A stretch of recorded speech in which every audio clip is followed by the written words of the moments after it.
एक किसान के लिए उसकी सबसे बड़ी संपत्ति क्या होती?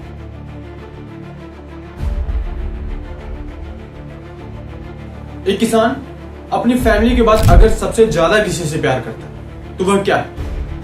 क्या आपको पता है? चलिए मैं बताता हूं। एक किसान के लिए उसकी सबसे बड़ी संपत्ति होती है उसकी फसल, क्योंकि वही उसकी मेहनत है, वही उसका सपना है और वही उसके बच्चों का भविष्य। अब जरा सोचिए, आप भूखे हैं, सामने थाली में खाना सजा, आप खाने ही वाले हैं और कोई आपकी थाली जमीन पर गिरा, क्या हो?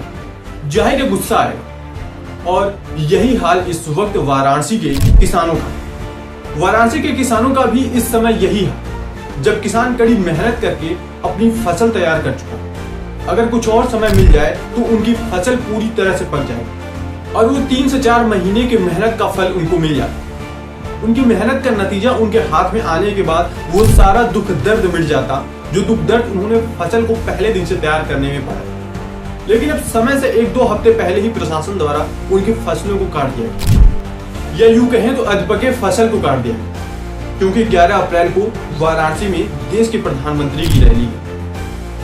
वाराणसी के स्थानीय महिला किसान शीला ने बताया कि उन्होंने 1 बीघा खेत में गेहूं बोया। यह खेत उन्होंने बटाई पर लिया हुआ है। शीला ने बताया कि प्रधानमंत्री की रैली है, इसलिए उनकी कच्ची फसल को कटवा दिया गया।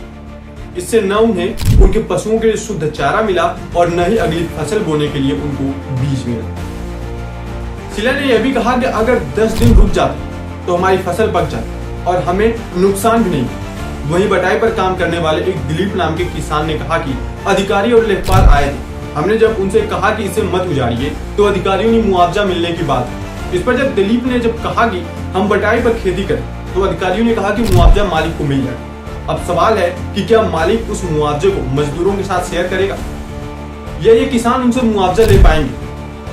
दिलीप ने यह भी कहा कि उसने प्याज की रुपाई की और अब तक उसने अपनी प्याज की फसल में करीब 10,000 रुपए खर्च कर चुके। राजेश नाम के किसान ने बताया कि हमसे किसी भी प्रकार के मुआवजे की बात नहीं कही। राजेश की वाइफ ने कहा कि अब हम साल भर का गुजारा कैसे करें, पता नहीं। यह फसल ही हमारा सहारा था। प्रधानमंत्री की रैली जरूरी है, ये बात हम समझते हैं, लेकिन क्या एक दिन की रैली के लिए साल भर की कड़ी मेहनत को बर्बाद कर दिया जाए?